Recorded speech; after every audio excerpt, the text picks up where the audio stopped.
Welcome to level 6. In this video we're going to be learning how to actually use the Pythagorean theorem. So far in this unit you've figured out how to square numbers, how to square root them, and so now we're going to be actually using those skills for the Pythagorean theorem.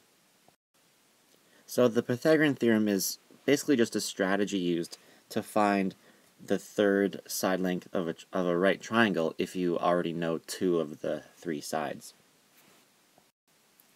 So whenever you have a right triangle, let's say this one here,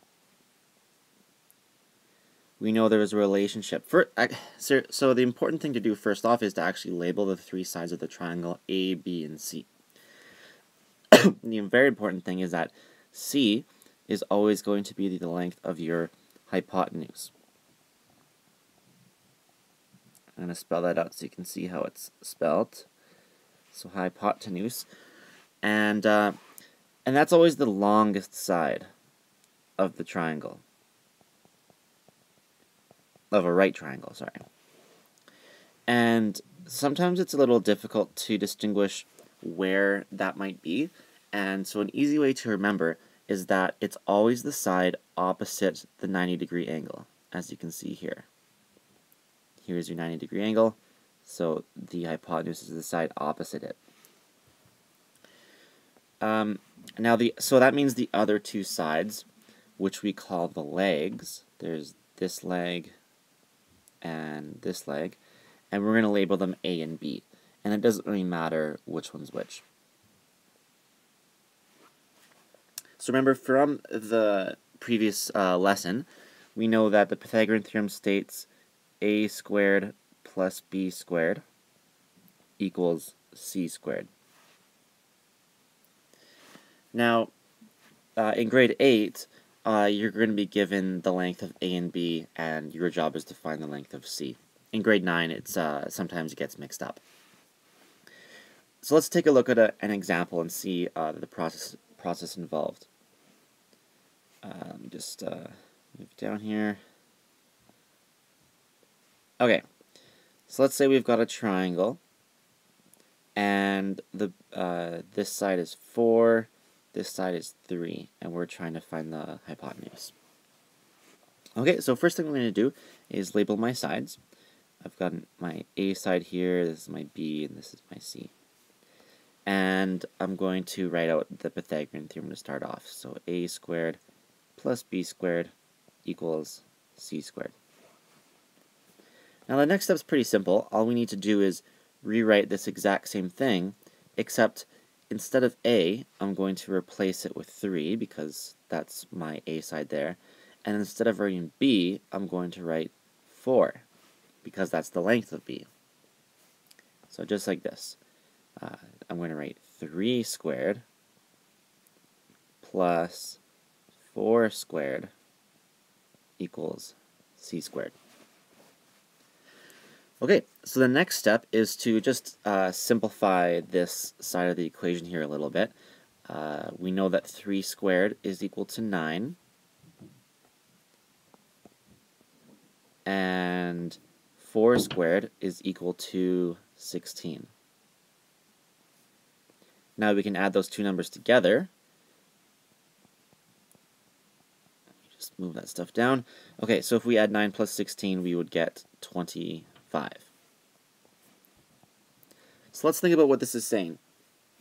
Because a common mistake is, some people might think, okay, 25 is the answer, so the length of C is 25. But that doesn't really make sense. If you look at this triangle, if this side is 3 and this side is 4, it doesn't really make sense that this would be 25. It's way too long. So why does that not work? Well, because 25 is equal to something squared, the length of our hypotenuse. So you could probably think from memory, oh, what times itself is 25?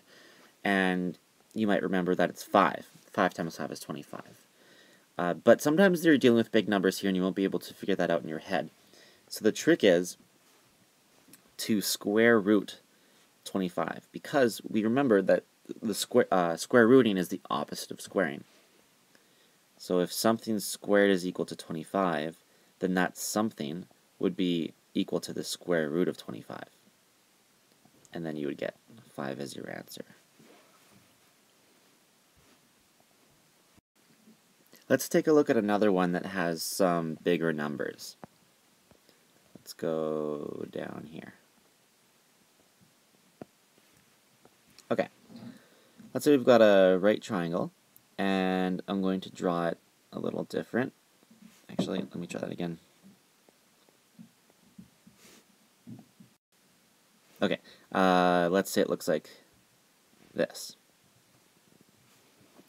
So here's our right angle, which means our hypotenuse is the side opposite it. So this is our hypotenuse here, and right off the bat, I'm going to label that C. And let's say we're given this is a side length of 33, and this one has a side length of 56. Okay, so first step is to label my sides. There's my A, there's my B, and I've got my C down here. Now I'm going to write out the Pythagorean theorem. A squared plus B squared equals C squared. And my next step is to replace A and B with the numbers that they represent in this question. So my A is represented by 56. Oops, alright.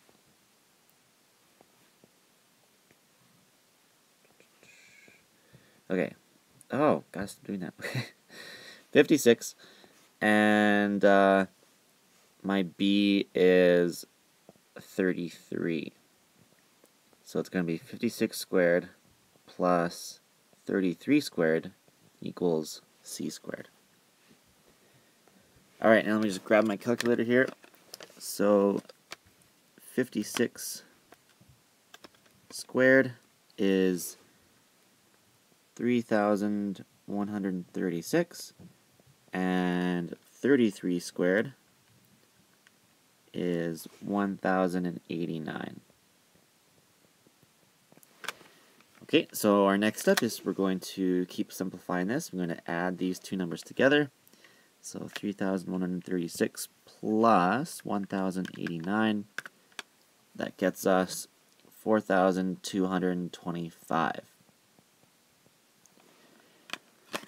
So that's not our answer. That is what the hypotenuse, or C squared, is equal to. So we need to figure out what times itself, so something times itself, equals 4,225. And thankfully there's a wonderful magical button on your calculator that does that work for you, and that would be the square root button. So all we need to do is square root 4,225, and that would get us our hypotenuse length. So that would get us 65. So our hypotenuse is 65 units long. Yeah, so that's it for the video. It's a pretty lengthy process. I definitely recommend doing lots of practice problems on the handout before challenging this level. I do expect you to show your work when you do challenge this level. You need to prove to me that you understand this process, so just be ready for that. And yeah, good luck.